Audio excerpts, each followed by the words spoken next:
অন্তরের অন্তঃস্থল থেকে একটা ধন্যবাদ এবং সাধুবাদ রইল। এরকম অনুষ্ঠান আমি আগে দেখিনি, প্রথম দেখলাম। আমি তো বলতে গেলে বানিয়াচঙ্গেরই মানুষ, আপনাদেরই মেয়ে। তো আমার স্টার্টিং এখান থেকেই হয়েছিল, যে পাঠাগার আছে, ছোটবেলাটা সেখানেই কাটতো, কুইজ প্রতিযোগিতা আয়োজন করা হতো। তো সেখান থেকেই আমি যে একাডেমিক লাইফে যতটা উপরে উঠতে পেরেছি, অনেক অনেক হেল্প হয়েছে আমার। আশা করি এই কোমলমতি শিক্ষার্থী শিশুদেরও ভবিষ্যতে অনেক কাজে আসবে এই সমস্ত উদ্যোগ। এবং মাকে ঘিরেই যেহেতু আজকের অনুষ্ঠান, অনেক সুন্দর সুন্দর কথা, সুন্দর সুন্দর শিক্ষণীয় বাক্য অলরেডি আমরা শুনে ফেলেছি। তো কথা বেশি একটা বড় করব না। আমার একটা কথাই বলার আছে, যে আপনার সন্তানকে ভুল হতে শিক্ষা নিতে শেখাতে পারেন। তা আমার জীবনের একটা ভুল, সামাজিক গঠনগত দিক থেকে যেটা বলি, একটা ভুল আমি শেয়ার করতে চাই। আমার ফেসবুক বন্ধুর কাছ থেকে আমি আমার ভুলটা ধরতে পেরেছিলাম। আমি তার কাছে গল্প করছিলাম যে আমার ফ্যামিলিতে আমার মা চাকরিজীবী, আমার বাবা আমার মাকে সব কাজে ভীষণ রকমের হেল্প করে, আমরাও কাজে কর্মে মাকে সাহায্য করি। তা আমার বন্ধু আমার মানসিকতাটা চোখে আঙুল দিয়ে দেখিয়ে দিল যে দেখো, তোমার পরিবার কিন্তু তোমার বাবা মা দুজনেই। তুমি বললে তোমার মাকে তোমার বাবা কাজে হেল্প করে, এটাই তোমার মানসিকতার ভুল। তার সংসার, তোমার বাবার সংসার, সেখানে উনি কাজ করবেন, এটাই স্বাভাবিক।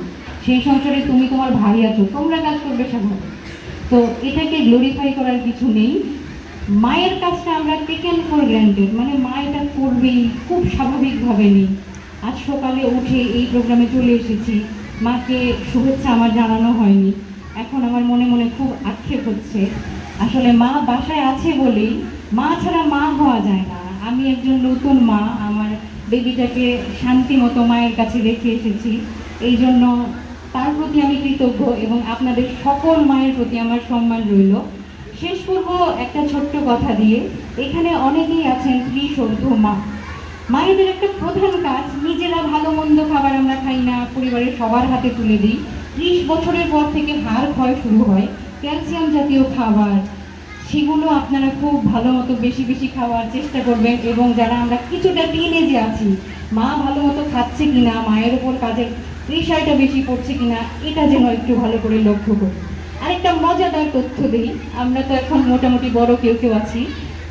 কোষের সমন্বয়ে কিন্তু আমরা মানুষ তৈরি হয়েছি। আমাদের কোষের প্রাণকেন্দ্র, শক্তির কেন্দ্রটা কি? প্রাণকেন্দ্র তো নিউক্লিয়াস আমরা জানি, শক্তির কেন্দ্রটা কিন্তু মাইটোকন্ড্রিয়া। ওই মাইটোকন্ড্রিয়াটা সরাসরি আমরা পেয়েছি আমাদের মায়ের কাছ থেকে। তো আমাদের মাইটোকন্ড্রিয়ার জন্য হলেও মায়ের কাছে আমরা কৃতজ্ঞ। আরও অনেক কিছুর জন্য আমরা কৃতজ্ঞ, আমাদের শিক্ষা দীক্ষা থেকে শুরু করে সব কিছুর জন্যই মায়ের কাছে কৃতজ্ঞ। এবং আশা করি সামনে বাবা দিবসেও এরকম সুন্দর একটা অনুষ্ঠান হবে। মা বাবার ভূমিকা সমাজে এবং পরিবারে একই রকম বলেই আমার মনে হয়, এবং হওয়া উচিত বলেই মনে করি। সবাইকে ধন্যবাদ এবং শ্রদ্ধা জ্ঞাপন করছি সবাইকে। ধন্যবাদ। বিশেষ